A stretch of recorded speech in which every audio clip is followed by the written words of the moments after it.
Tengan todos un muy feliz día. En esta ocasión yo les voy a hablar acerca de la ortoqueratología y vamos a iniciar el tema definiendo qué es la ortoqueratología. La podemos definir como un procedimiento no quirúrgico que elimina la necesidad de gafas o lentes de contacto durante el día. Esto se logra gracias a que durante la noche el paciente utiliza unos lentes de contacto RGP y esos moldean de forma gentil la córnea. Gracias a estos, pues el paciente puede disfrutar de la reducción o eliminación del error refractivo durante el día. El procedimiento, entre las ventajas que tiene, es que es un procedimiento predecible y ajustable. Sin embargo, no todos los pacientes son candidatos a la ortoqueratología. Se deben tener en cuenta varios aspectos, entre ellos la limitación refractiva, es decir, los valores en los cuales se puede aplicar la ortoqueratología, la salud del paciente y también la morfología de la córnea. Hablando un poco acerca de la historia de la ortoqueratología, tenemos que para el siglo XVII se decía de que se colocaban en China, se colocaban pequeños sacos de arena sobre los párpados mientras dormían para inducir una disminución del error refractivo.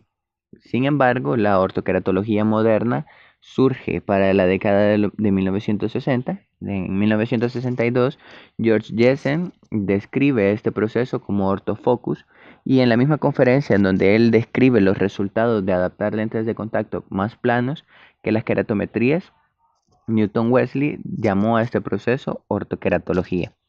Para 1976 fue Kearns quien describió o le dio un concepto a la ortoqueratología y lo definió como un proceso de reducción, modificación o eliminación del error refractivo mediante la aplicación programada de lentes de contacto.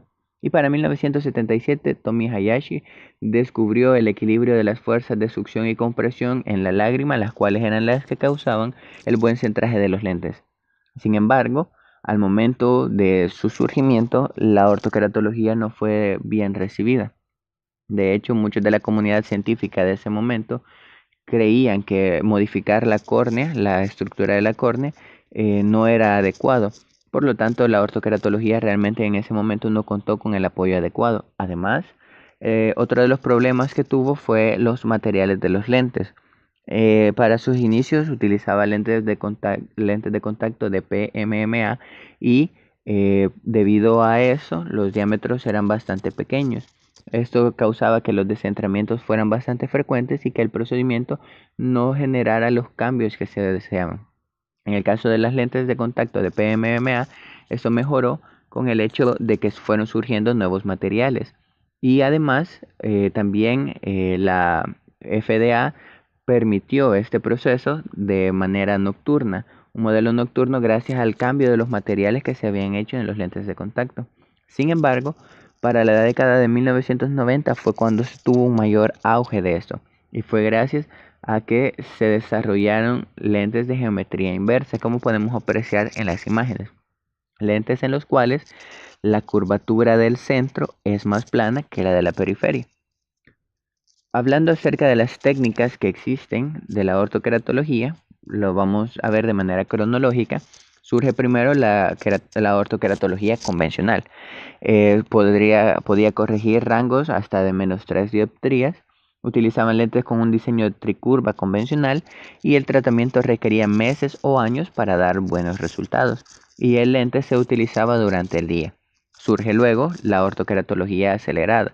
El rango de corrección que esta permitía era de menos 4 dioptrías y aquí ya se da la implementación de diseños de lente de geometría inversa, reduciendo considerablemente el tiempo que el paciente tenía que utilizar los lentes y pues ya el régimen de uso era diurno y nocturno. Finalmente, el último procedimiento que surge de la ortoqueratología es la nocturna. En ese se da un incremento en los rangos de corrección de hasta menos 6 dioptrías. En ese caso ya se utiliza un diseño de doble geometría inversa. La duración del tratamiento se reduce bastante de 1 a 15 días y en este sí, en definitiva, el uso es completamente nocturno. Como podemos observar, aquí estamos hablando pues prácticamente solo de corrección de miopías. Sin embargo, en la actualidad han surgido también nuevos lentes para la hipermetropía. En este caso, lo que se pretende es crear una córnea central más pronunciada apretando suavemente y con precisión la córnea periférica. Lo que podemos corregir a la actualidad son +3 a +350 de dioptría de hipermetropía. Vamos a hablar en este momento acerca de los lentes que se utilizan en la ortokeratología. Debemos saber que existe un diseño miópico y un diseño hipermetrópico. Generalmente las lentes de geometría inversa son tetracurvas con distintas radios y con distintos tamaños de las zonas. Sin embargo, no voy a hablar de las lentes en general, que son las que podemos observar en la imagen, sino que voy a hablar primero del diseño miópico y del hipermetrópico directamente. En el caso del diseño miópico, pues se tiene tiene una zona óptica posterior de entre 6 y 8 milímetros, una banda medio periférica y un bisel de 0.6 milímetros de anchura. En la actualidad también existen las lentes de doble geometría inversa, en la cual existen otras dos bandas adicionales a las que ya existen, y que esto genera 3 reservorios lagrimales. Con esto lo que se busca es incrementar la acción de las fuerzas de succión y compresión del lente, permitiendo un moldeo más rápido. Para los lentes de contacto que se utilizan en la ortokeratología para pacientes hipermetrópicos, tenemos que existe una zona óptica pequeña, entre 4 y 5 milímetros de diámetro, que puede ser esférica o asférica. El radio de curvatura de la zona óptica posterior es más curvado que el queratométrico medio, el radio queratométrico medio, y existe o se genera un reservorio lagrimal en la parte periférica media, generado por dos curvas o bandas periféricas. Y otra, la curva final o la curva periférica, que es el que crea el levantamiento del borde y la zona de intercambio lagrimal. Como podemos apreciar en las imágenes, tenemos el diseño miópico, en el cual se da el moldeo de la córnea, y en el caso de la otra imagen vemos como en el ojo hipermétrope lo que se hace es generar una pequeña compresión en la zona periférica, generando una mayor curvatura para la zona central de la córnea. Vamos a hablar ahora acerca del mecanismo ortokeratológico. En este caso, los descubrimientos que se han ido dando han sido a medida que se ha ido avanzando en la técnica. Es decir, que desde el inicio de la técnica nunca se describió un proceso que llevaba al moldeo corneal, sino que con el advenimiento de los avances ha ido esta técnica obteniendo más conocimientos. Se tienen dos modelos en la actualidad, el modelo de fuerzas hidrodinámicas y el modelo de compresión. Se dice que ambos actúan en el cambio de la forma de la córnea. Las fuerzas hidrodinámicas, el modelo de las fuerzas hidrodinámicas, lo que se hace es que para producir un efecto de moldeo tiene que existir una fuerza de succión que encorve la superficie corneal deseada, y por ello es que se deja un reservorio lagrimal. En esta se genera una zona de succión o atracción lente-córnea, que es el que da el moldeo. El otro modelo, el modelo de la compresión, lo que se dice que al aplicarse una pequeña presión sobre la córnea, esta lleva al moldeo de la misma o a la redistribución de sus elementos. Otros factores que se dice o se han visto que pueden afectar en el mecanismo ortokeratológico es la mitosis de las células del epitelio, la apoptosis de la misma y también el desprendimiento y la redistribución de las células, generando la nueva curvatura de la córnea. Para la adaptación de los lentes se puede realizar mediante dos métodos. El primero es un método basado en la topografía. En ese se cuenta que la inversión es mínima, los cambios y reposiciones se dan por pedido al fabricante, el proceso es más lento y deja menos margen de actuación para el profesional. Por otro lado, el otro método requiere una mayor inmersión del profesional al campo, y en este caso ya la inversión es mayor. Es necesario contar con una caja de pruebas, y los cambios y las reposiciones, la ventaja es que pueden realizarse de manera inmediata. El protocolo de adaptación de las lentes de ortokeratología lleva los siguientes pasos. Primero, se evalúa y se selecciona al paciente, como ya les he mencionado, tomando en cuenta al principio los criterios del error refractivo del paciente, la salud o de la forma de la córnea.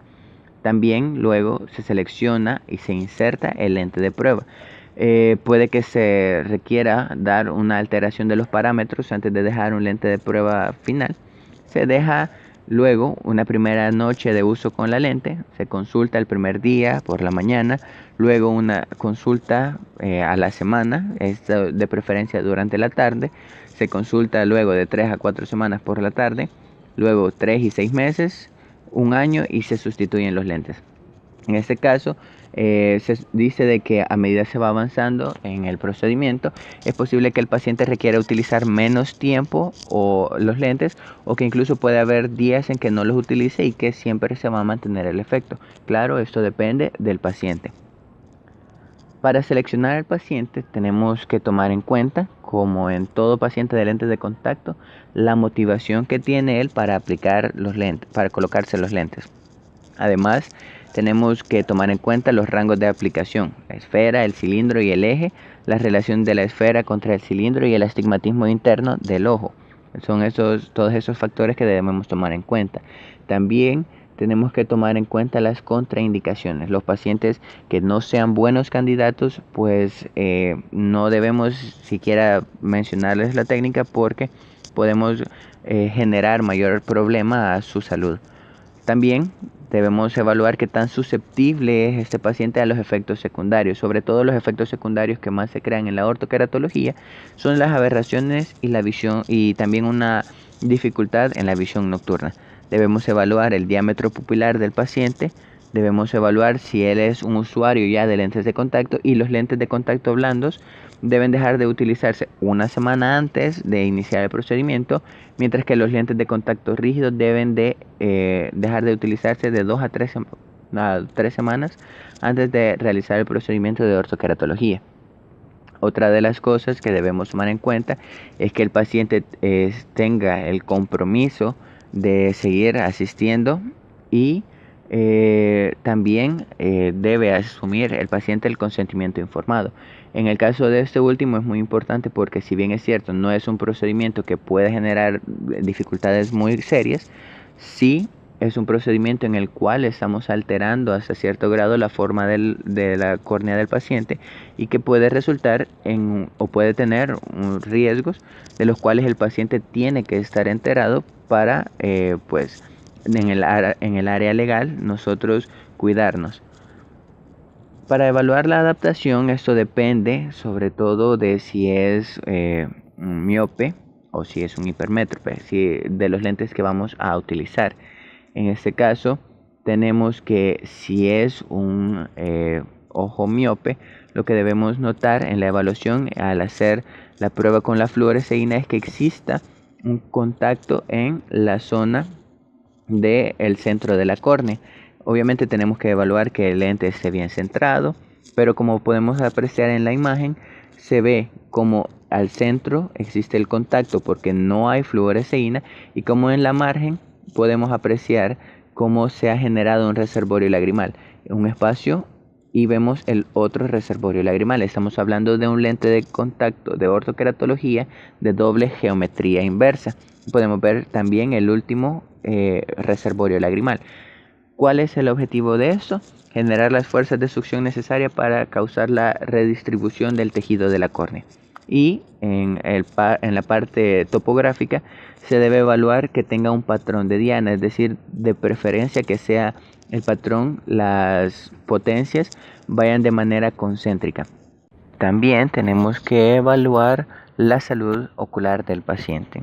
No podemos apreciar que exista ulceraciones, que exista queratitis. Esto no debe aparecer en el uso de lentes de contacto de ortoqueratología. En las imágenes de abajo tenemos lo que sería ya una adaptación en un paciente hipermétrope. Podemos ver que esto es el caso contrario a lo que se ha generado en la adaptación del lente miope. Tenemos un patrón de fluoresceína central, que va a ser donde se va a generar una curvatura mayor para el centro de la córnea para incrementar tanto disminuir la hipermetropía.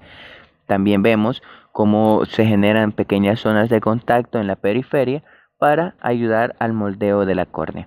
En la parte topográfica igual podemos apreciar cómo se ha incrementado la curvatura de las zonas tratadas con ortoqueratología, y de esta manera pues disminuimos la hipermetropía del paciente.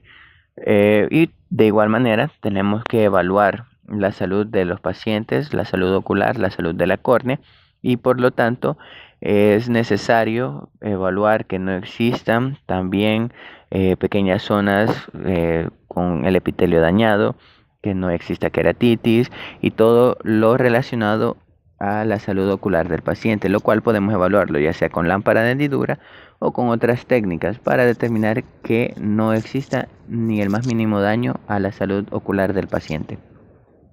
Entre las contraindicaciones y las complicaciones que podemos encontrarnos eh, en la, en el uso de la ortoqueratología, las contraindicaciones tenemos condiciones que debiliten la capa epitelial de la córnea, si existen inflamaciones o infecciones en la cámara anterior del ojo, la córnea, la conjuntiva o los párpados, si hay déficit en la producción lagrimal, una hipoestesia corneal, si existe o el paciente es inmunodeficiente, si está utilizando medicamentos como antihistamínicos, diuréticos o tranquilizantes, pacientes sometidos a ambientes con mucha contaminación o pacientes que se maquillen excesivamente los ojos.